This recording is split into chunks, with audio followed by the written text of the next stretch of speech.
El aprendizaje es un puente hacia nuestra propia humanidad, un recordatorio de qué tan humanos podemos llegar a ser. Una frase de Carl Rogers, psicólogo estadounidense.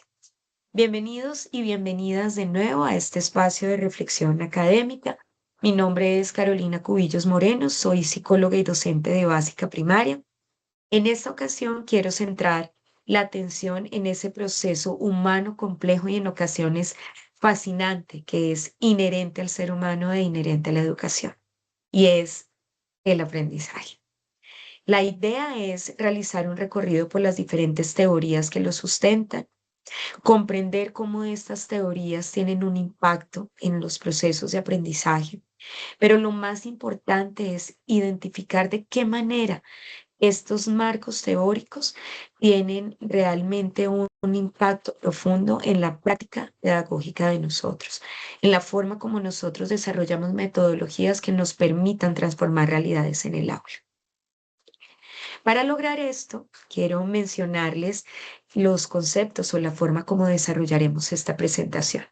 En un primer momento hablaremos de la definición del aprendizaje, qué es aprender, la manera como aprendemos, los diferentes tipos de aprendizaje, cómo estas formas de aprendizaje dan lugar a las diferentes teorías del aprendizaje, la importancia dentro del proceso de enseñanza, para finalmente, y considero yo lo más importante, realizar una reflexión de la manera como estas teorías favorecen nuestra práctica pedagógica.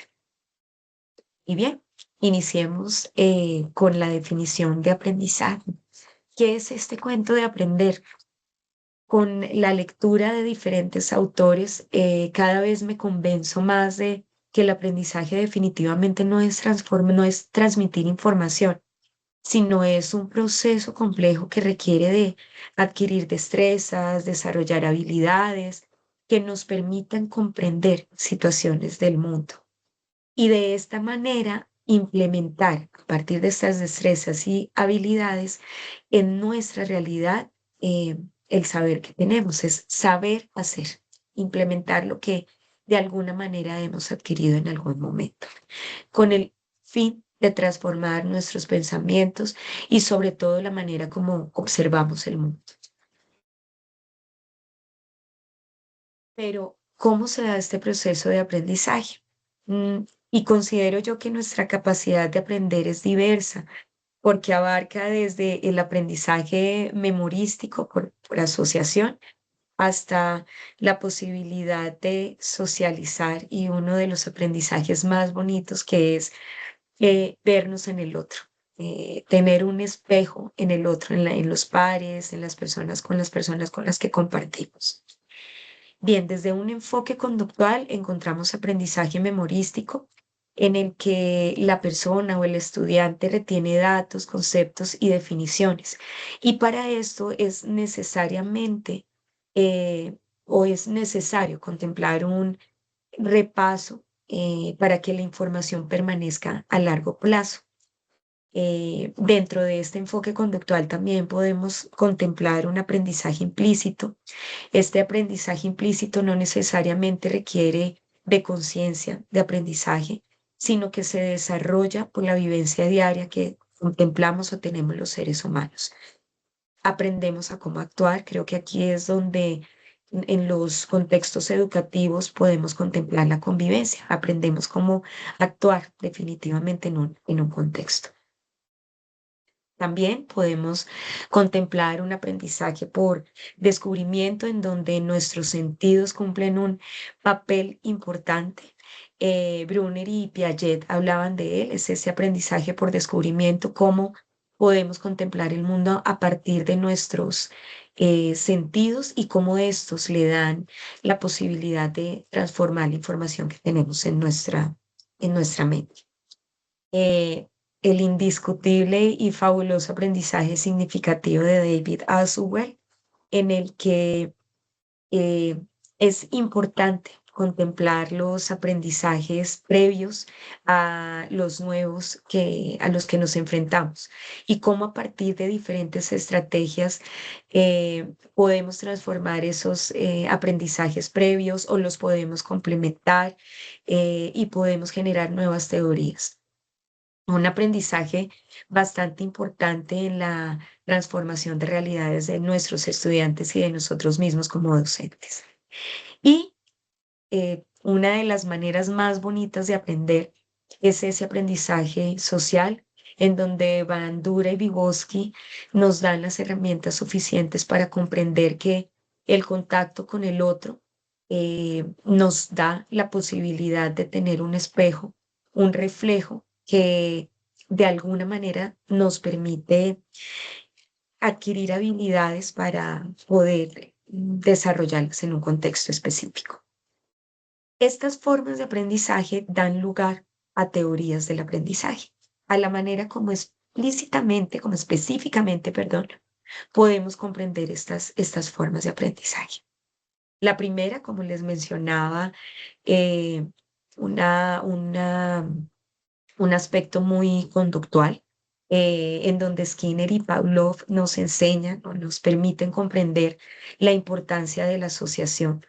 eh, con diferentes estímulos para de alguna manera grabar definiciones o situaciones. Pero cómo estas definiciones permanecen a partir de un condicionamiento operante, es decir, a partir de estímulos de refuerzo y castigo. Cuando yo quiero mantener un hábito o cuando quiero mantener un conocimiento y lo hago de manera adecuada, entonces tengo un refuerzo. Pero cuando dejo de hacer algo o no lo hago de la manera adecuada, también recibo algo negativo. No quisiera llamarlo castigo, pero digamos que así lo menciona el condicionamiento operante con Pavlov. Y esto, de alguna manera, a partir de los sentidos, de la manera como yo actúe, de la manera como yo guarde información, me va a permitir el objetivo final de este aprendizaje, que es la modificación de la conducta.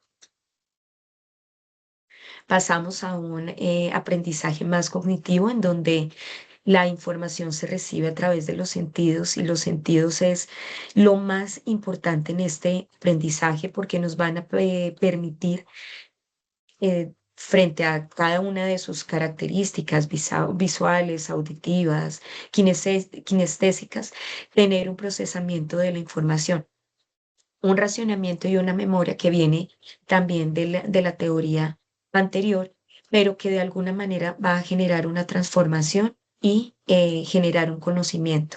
El objetivo de esta teoría del aprendizaje o lo central, el eje central, es la transformación de los procesos mentales internos.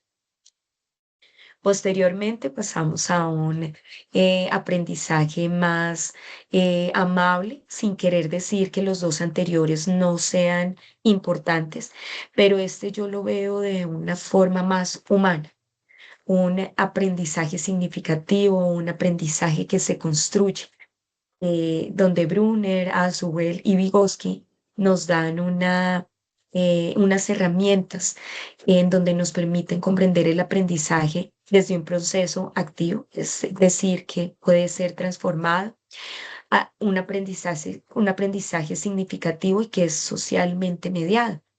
En esta teoría del aprendizaje, como lo mencionaba en el tipo de aprendizaje, se contemplan los conocimientos previos y cómo a partir de diferentes metodologías se va a generar una transformación de lo que nosotros contemplamos. Eh, es un aprendizaje que es mediado socialmente, es decir, que se requiere del contacto con pares, con adultos o con otras personas que nos retroalimenten la manera como nosotros estamos desarrollando esas habilidades o destrezas que adquirimos. Y considero yo que es uno de los más importantes. Bien.